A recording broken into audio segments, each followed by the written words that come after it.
అసలు ఏమైంది శారదా? మీ కొడుకు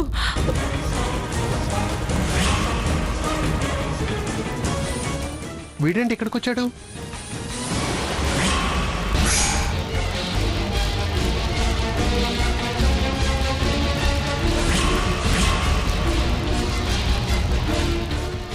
ఈయన గారు ఎవరిని కలవడానికి వచ్చాడు? ఎక్కడో చూసినట్టుంది. చెప్తా. అన్యాయం చేయొద్దు బావా. అబ్బా, ఇది ఒకటి వినపడింది. అన్యాయం చెయ్యొద్దంటుందేంటి? ప్లీజ్ బావా.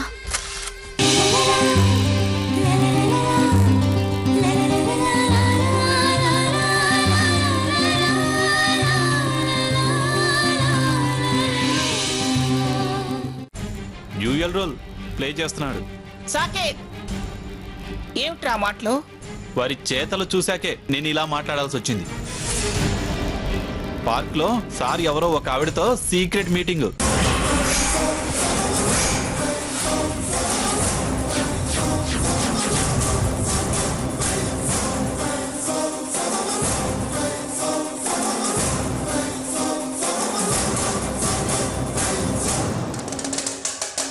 నా కళ్ళతో చూశా. సరిగ్గా గుర్తుపట్టలేదు, కానీ కరెక్ట్గా కనబడలేదు. కానీ ఎక్కడో చూసినట్టుంది ఆవిడ ఫేసు. ఆ క్షణం నేను తలదించుకోవాల్సి వచ్చింది. పట్టుకొని నిలదీద్దాం అనుకున్నా, కానీ నేను డిస్టర్బ్ అయ్యాను. వీళ్ళు జంప్ అయ్యారు. అసలు నువ్వు పార్క్ ఎందుకు వెళ్ళావరా? ప్రశ్న నాకు వేసి ఆయన్ని సేవ్ చేయాలని చూడకండి. వారు ఎవరితో ఉన్నారో అది తేల్చండి ముందు. తండ్రిగా ఆయన నాకెలా నీతులు చెప్పాలని చూస్తున్నారో, ఆయన తండ్రిగా మీరు ముందు వారికి బుద్ధి చెప్పండి. రే ఆనంద్, ఏమిట్రా ఏమిటిదంతా? పార్కులో అసలు నువ్వు ఎవరిని కలిసావురా? లేదు లేదు, నేను పార్కే వెళ్ళలేదు. అబద్ధం, నా కళ్ళతో చూశా. వీడింత ఖచ్చితంగా మాట్లాడుతున్నాడంటే వాడు గ్యారంటీగా వెళ్ళుంటాడు. ఎవరిని చూసి ఎవరనుకున్నావో? కన్న తండ్రిని గుర్తుపట్టాలేనంత పిచ్చోడిని కాను. చచ్చ ఏమిటా ఇదంతా? మరి లేబర్ కొంపలా తయారైపోయింది. వెళ్ళండి అవతలకి. చిచి, ఎవరిష్టం వచ్చినట్టు వాళ్ళు ప్రవర్తిస్తున్నారు. కొత్తగా ఈ ఆడాళ్ల విషయం ఏమిట్రా? ఈ ఇంటికి దిష్టి ఏమైనా తగిలిందా? వాస్తు దోషం ఏమైనా ఉందా? బుద్ధిలో లోపం వచ్చింది. ముందు దానికి కరెక్ట్ ట్రీట్మెంట్ ఇవ్వండి.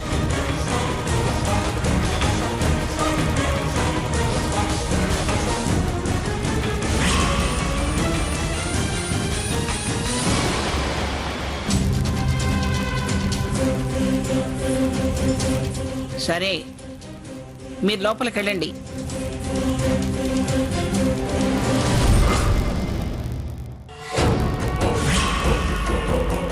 వీడికి వేరే ఆడదాంతో సంబంధం పెట్టుకునేంత ధైర్యం లేదు.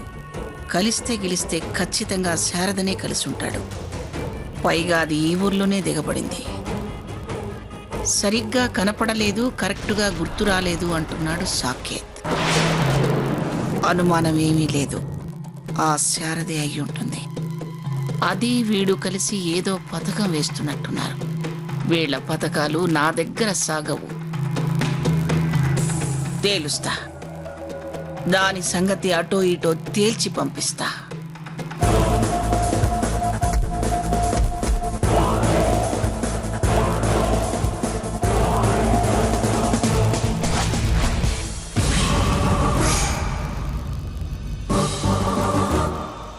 నేను దాంతో మాట్లాడాలి. మీరు వెళ్ళండి. నేనేం పరాయి వాడినా? తను మనకు పరాయి మనిషే. నేను మాట్లాడటానికి రమ్మన్నాను. ఏ బాధ్యత తీసుకోలేని వాళ్ళు మీరు ఇందులో సాక్ష్యంగా ఉండద్దు. వెళ్ళండి. ఎందులో స్థానం ఇచ్చావు గనక కొత్తగా ఇప్పుడు ఇవ్వడానికి? కుటుంబ విషయాలు వ్యక్తిగతం అనుకుంటూ అందరి పాత్ర నువ్వే పోషిస్తున్నావుగా. అందుకే స్థాయి మిగిలింది. వెళ్ళండి.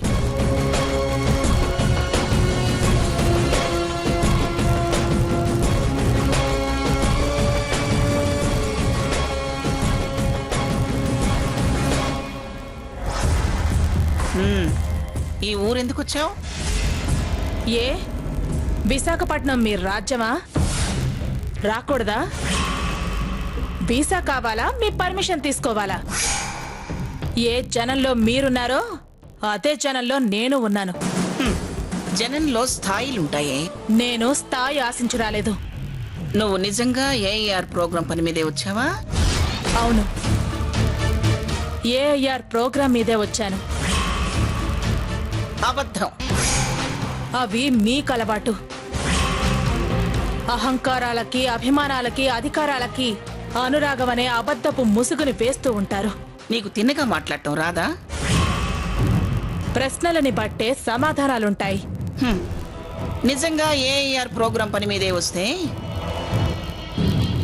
నీకు మా ఆనందని కలవాల్సిన పని వచ్చింది. ఎలాగూ ఆ ఏఐఆర్కి వచ్చాను, అలాగే ఈ ఏఐఆర్కి అటెండ్ అవుతామని. ఈ ఏఆర్ అంటే అత్తారింటి రిసెప్షన్. హ, అది అసలు విషయం. ఇప్పుడు అర్థమైంది. వాడు పిలిచాడా, లేకపోతే వయసులో నీ కొడుకు పెద్దయితే వాడికంటే చిన్నవాడికి పెళ్ళేంటి అని వచ్చావా? ఎవరైనా నీ కొడుక్కి ఏం చూసి పిల్లనిస్తారే? హ? తండ్రి ఎవరంటే ఏ సమాధానం చెప్తావు? విడిపోవటానికి కారణం ఏమిటంటే నీ తల బిరుసని సమాధానం చెప్తావా? చెప్పలేవు. వెనక ముందు ఎవరున్నారు అంటే నీ ఒక్క వేలుతో నిన్ను చూపించుకోవడం తప్ప ఏమీ చేయలేవు.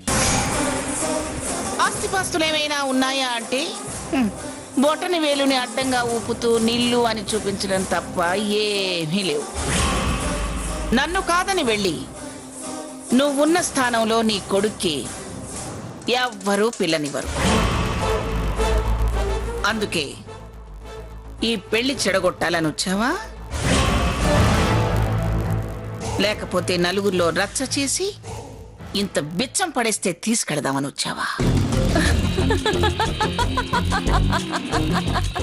ఏయ్, ఎందుకా నవ్వు? చూడండి పిఠాపురం మంగమ్మ గారు, వాడు పిఠాపురం ఆనందరావు గారి ప్రథమ భార్య పిఠాపురం శారదాదేవి కొడుకు. ఏ ఉన్నా లేకున్నా ఆ ఇంటి పేరుంది.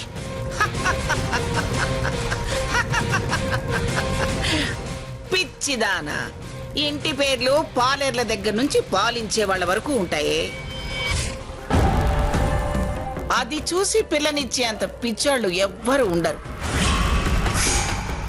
నాకు తెలుసు, నువ్వు ఖచ్చితంగా ఏదో కుట్రతోనే వచ్చావు. నేను పారేసే ఆస్తిని ముష్టెత్తుకోవడానికే వచ్చావా? నేను ముష్టెత్తుకుంటే మీ ఇంటి పరువు ప్రతిష్ట ముష్టెత్తుకున్నట్టే. ఇప్పుడు నన్ను మీరు పిలిచింది అందుకేనా? శారదా,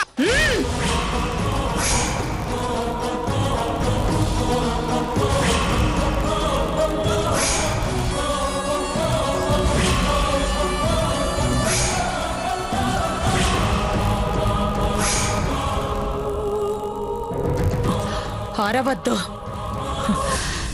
పిఠాపురం వారి తాళిబొట్టు నా గుండెల మీదే ఉంది.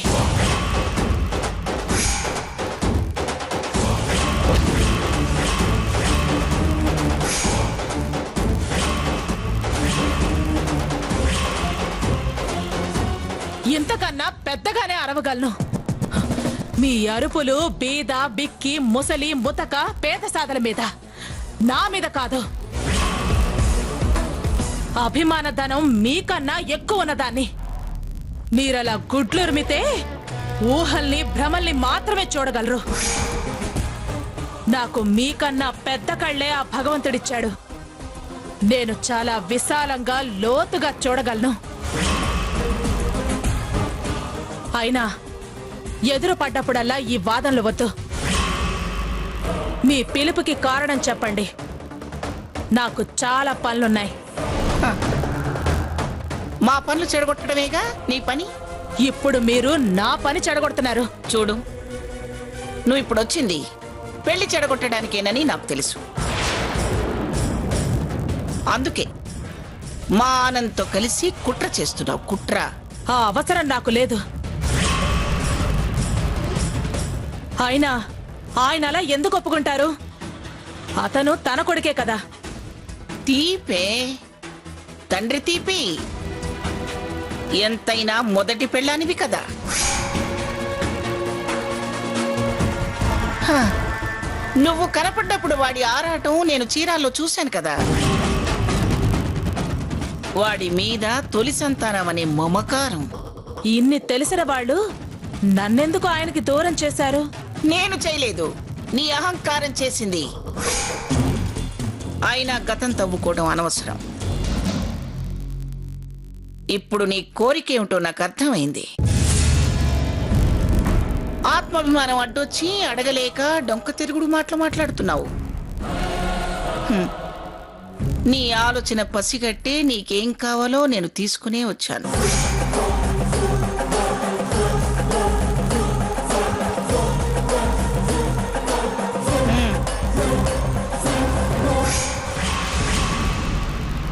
ఏంటవి?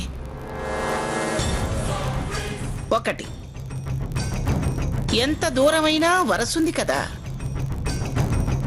అందుకని బతుకు తెరువుకి తోడుగా ఆస్తి. రెండోది, మళ్ళీ ఎప్పుడూ ఎదుటపడకుండా ఉండేలా నువ్వు రాసివ్వాల్సిన అగ్రిమెంట్. నేను వాడికి ఆస్తి అడిగానా? లేకపోతే మీరు ఆస్తిస్తే మీకెప్పుడు ఎదురుపండని ముందెప్పుడన్నా మాటిచ్చానా? నేనిస్తున్నా, కనబడద్దని అంటున్నా. ఇచ్చే అవకాశం మీకుండొచ్చు, కానీ కనబడద్దనే అధికారం మీకు లేదు.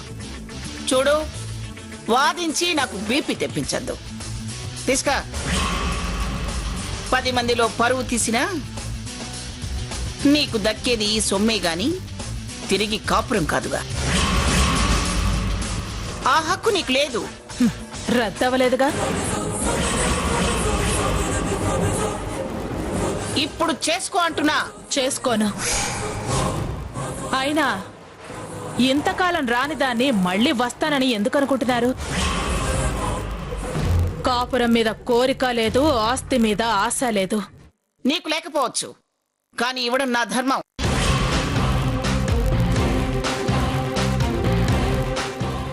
నలుగురిలో నన్ను అభాసుపాలు చెయ్యొద్దు. ఇంకా ఇంకా ఆత్మాభిమానం అంటూ వాడికి అన్యాయం చేయొద్దు. తీసుకో.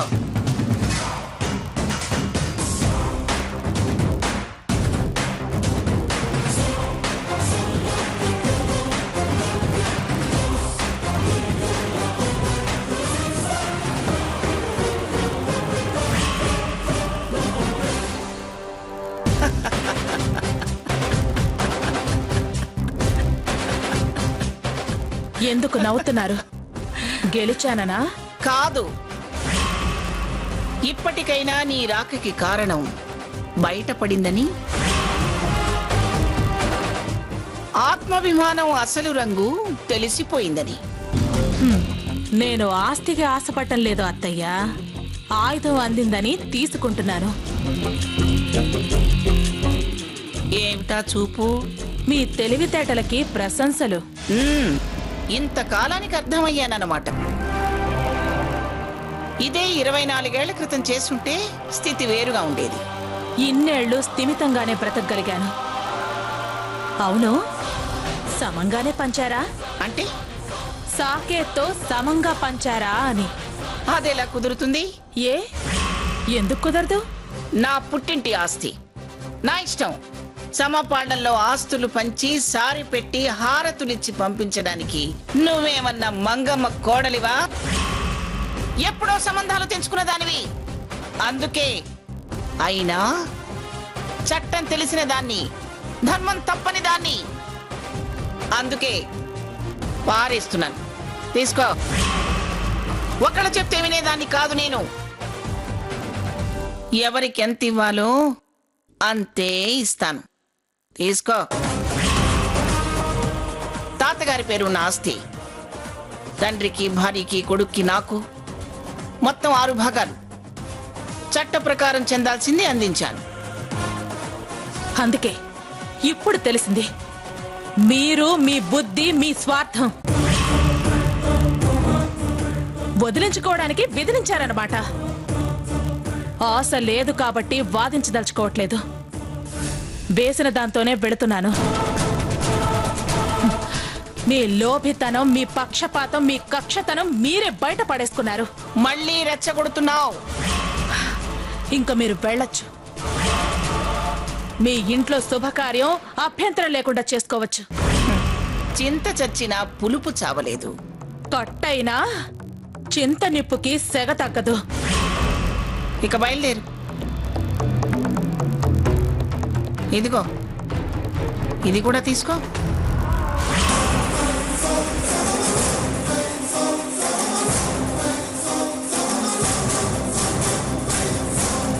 ఏమండి,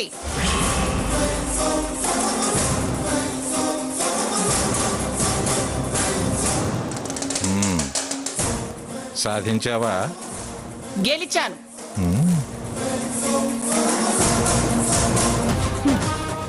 అతి తెలివిని తెలివనుకున్నారు అత్తయ్య గారు. అధికారాలే లేనట్టు హక్కు ఉందని చెప్పగలిగే ఆస్తి పత్రాలను నా చేతికందించి పెడుతున్నారు. పిఠాపురం వారసుడనే అస్త్రం దొరికింది. భ్రమపడి నా భయం తొలగించావు. వెక్కిరించి హక్కు అందించావు. గెలిచానని ఓటమి వైపు తప్పుడు ఎత్తు వేశావు. ఎవరు ఎవర్ని సాధించారో త్వరలోనే తెలుస్తుంది.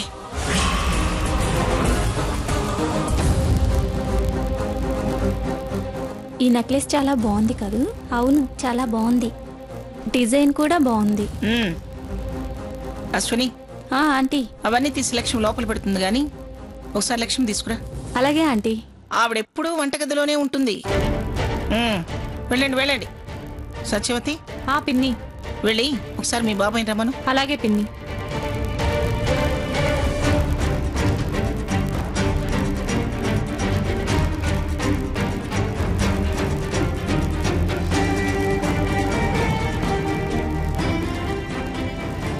ఏంటి మగా రమ్మన్నావంట? కూర్చోండి.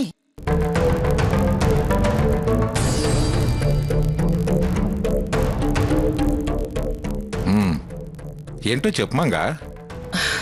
ఏం చెప్పమంటారు? బంగారు కొండలాంటి నా సాకేత్ గ్రానీ గ్రానీ అంటూ నేను గీసిన గీటు దాటేవాడు కాదు. ఎవరి దిష్టో, ఎవరి ద్వేషమో ఈ మధ్య విచిత్రంగా ప్రవర్తిస్తున్నాడు. అయినదానికి కానిదానికి కోపం, మనసులో ఏదో అనుమానం, పరధ్యానం. కళ్యాణ తిలకం దిద్దిన దగ్గర నుంచి వాడసలు కుదురుగా ఉండడమే లేదు. కాలు కాలిన పిల్లిలా తిరుగుతున్నాడు. కదిలిస్తే కసుబుసులాడుతున్నాడు.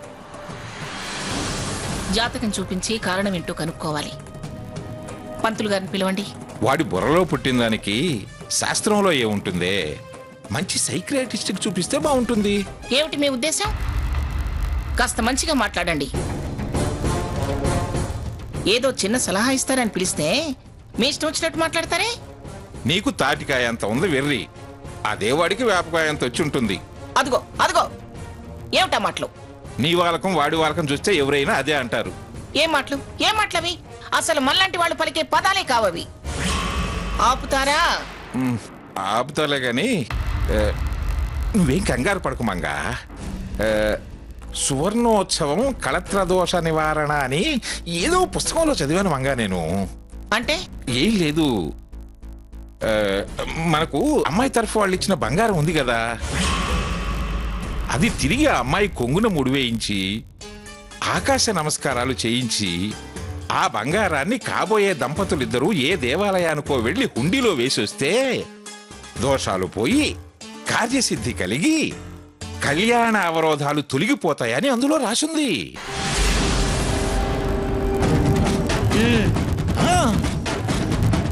మనమివ్వడమే గాని వాళ్ళిచ్చింది ఏముంది అక్కడ? బూడిద.